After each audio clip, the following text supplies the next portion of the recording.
Bom, a pauta da reunião com os governadores, né, foram todos os governadores e a vice-governadora de Santa Catarina, foram os da região sul e sudeste. A proposta deles é um compilado de iniciativas legislativas relativamente a sistema de justiça, sistema de segurança pública, sistema penitenciário e combate a crime organizado. Eu achei as propostas bastante palatáveis, assim, lúcidas dentro de propostas que são possíveis, de fato, serem implementadas, né? A primeira delas relativamente às audiências de custódia, sem extinguir as audiências de custódia, que eu considero que é algo importante para o processo penal, para a aferição da verdade real e para garantir de direitos individuais de investigados e de presos, mas ao encontro do que o então senador, hoje ministro Flávio Dino, propôs, o senador Sérgio Moro também propôs em dois projetos muito parecidos que estão tramitando no Senado, a habitualidade criminosa, a reiteração criminosa daquele que está numa audiência de custódia numa semana, depois numa outra semana está em audiência de custódia, e em cada uma dessas audiências de custódia não há requisitos para prisão preventiva, então ele acaba sendo solto. Então que essa habitualidade criminosa, essa soma constante de crimes de frequência a essas audiências de custódia, possa ensejar como requisito de prisão preventiva a custódia dessa pessoa que está se identificando que ela não tem condição de conviver em sociedade, pelo menos naquele momento. Então esse é um projeto que me parece razoável, nós vamos tramitar na Comissão de Constituição e Justiça. A princípio, o acordo que foi feito é o projeto de autoria do ministro e senador Flávio Dino, relatado pelo senador Sérgio Moro, de modo que, veja, né, dois senadores de campos diferentes, de lados políticos diferentes, que se somaram numa proposta que eu considero importante para o sistema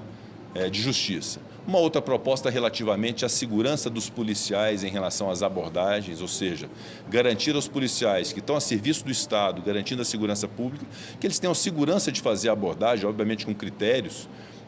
respeitando direitos humanos, respeitando os direitos do indivíduo, mas que, obviamente, a atividade policial não pode ser cerceada a ponto dele ficar vulnerável a uma abordagem que, eventualmente, se mostre depois desnecessária, ele ser punido por abuso de autoridade. Então, de fato, casos em que sejam abusos de autoridade que flagrantemente violam direitos, obviamente que esses fatos devem ser apurados e dos policiais devem ser responsabilizados. Mas não pode ser uma rotina de uma atividade que é muito tênue, o limite entre abuso de autoridade e a prevaricação, de se sempre interpretar em prejuízo do policial, né? Nós temos que ter a presunção da boa-fé do policial e não da má-fé do policial, eu disse isso ontem,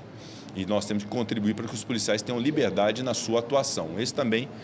é um projeto. Há um outro projeto de compartilhamento de dados entre as polícias. Eu acho que esse sistema de integração é fundamental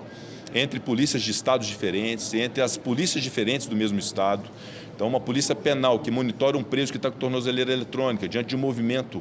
não usual dele, ou que descumpra a regra, que a polícia militar e a polícia civil possam ser comunicadas. Um caso, por exemplo, de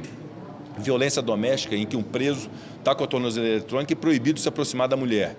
Então, a partir do momento que se identifica no sistema que ele descumpriu a norma, é preciso avisar a mulher que esse sujeito está descumprindo, é preciso avisar a polícia militar e a polícia civil de que alguém corre risco